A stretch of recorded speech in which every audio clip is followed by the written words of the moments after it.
क्या इजराइल का सबसे बड़ा दुश्मन मारा गया है?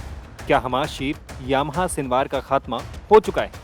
ये सवाल इसलिए क्योंकि इजरायली मीडिया में यामाहा सिनवार के मारे जाने के दावे से सनसनी फैली हुई है। इसी बीच इजरायली डिफेंस फोर्स ने बताया है कि उन्होंने एक ऑपरेशन के दौरान गाजा में 3 आतंकियों को मार गिराया है। इसके साथ ही आईडीएफ ने आशंका जताई है कि इनमें से एक आतंकी हमास चीफ यामाहा सिनवार हो सकता है। अगर उनकी आशंका सही निकलती है तो ये इजरायली सेना के लिए बहुत बड़ी कामयाबी होगी। दरअसल अपनी ताबड़तोड़ कार्रवाई के जरिए हमास और हिजबुल्लाह की टॉप लीडरशिप का इजराइल खात्मा करता जा रहा है। इसी बीच अब यामाहा के मारे जाने की आशंका जताई जा रही है।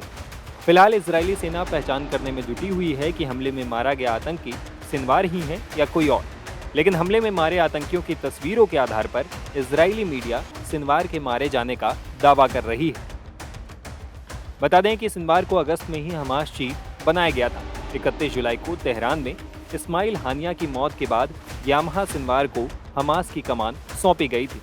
वहीं 7 अक्टूबर 2023 को दक्षिणी इजराइल में हमास के हमले का मास्टरमाइंड भी यामाहा सिनवार को ही माना जाता है।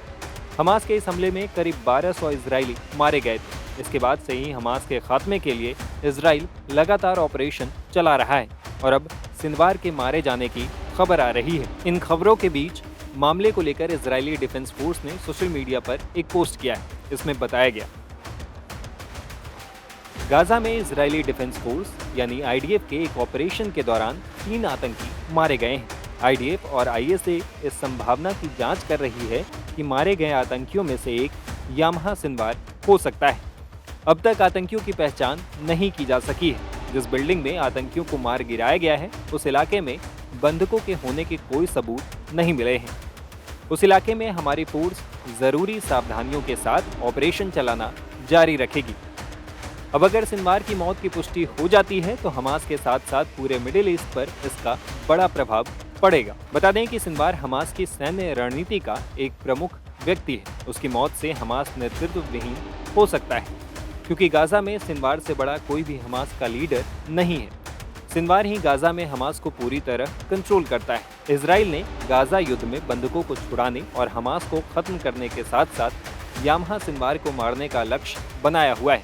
गौर करने वाली बात यह भी है कि 7 अक्टूबर के हमले के बाद से ही सिनवार पूरी तरह गायब है। सिनवार को लेकर कहा जाता है कि वो गाजा की सुरंगों के अंदर छिपा हुआ है। ऐसे में अगर गाजा में मारे गए 3 आतंकियों में से एक सिनवार ही हैं तो ये इजराइल के लिए बहुत बड़ी जीत साबित होगी।